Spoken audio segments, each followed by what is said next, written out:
Gratitude is half the battle in the fight against cancer, and that is why there is an empowering movement to save lives while telling the disease to suck it. Here now with more, Lisa Van Beek, the founder of Suck It Cancer and a warrior against breast cancer. Thanks so much for joining us. Thanks for having me. Can you tell us, when were you diagnosed with breast cancer? November 14th of 2014, so just a year ago. Wow. And tell us about the journey from where you started in November of 2014 and where you are today, because you've gone through so much. It's been a big year. On the 14th we were diagnosed, and at that point it wasn't something that my doctors even expected to be cancer. They thought it was just a little tumor that we just probably needed to get rid of. Fast forward 2 months, it is stage 2 invasive, and I needed a bilateral mastectomy. Wow. So I had that on December 30th, and they found in that surgery that it had in fact already spread to my lymph nodes, so that elevated my stage to stage 2B. And at that point, we determined I had to have chemotherapy, and unfortunately when they did the surgery, they also weren't able to get all of the cancer out, which unfortunately happens kind of often. And that meant I also had to have radiation. So I got healed from the surgery, and February 4th I began chemotherapy and did that for about 5 months, and then healed up from that for about a month, and then moved into radiation every day for 7 weeks. And about a month after that, I took my first test and got the good news that we seem to have gotten it. So I think I'm in remission. So happy for you. Thank Throughout you. this entire journey, I mean, cancer has struck my family in various ways, and I know breast cancer is so vigorous when it comes into someone's life. And for you, you've been able to channel that energy, all of that energy that goes into the fight against breast cancer, into something that's maybe a little bit positive. What is that? What is Suck It Cancer?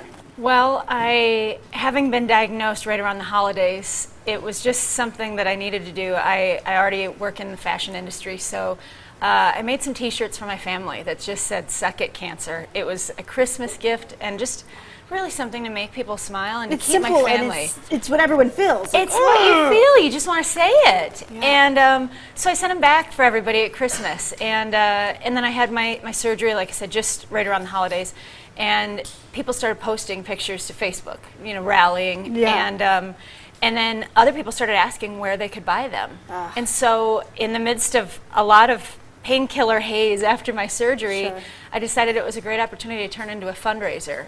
One of the things that was really overwhelming to me through the process was how many doctor appointments you have, all of the co-pays, and just the expense of cancer. It's crazy. And I came from humble beginnings, and it wasn't that long ago that I couldn't pay all my bills in the same day or the same month.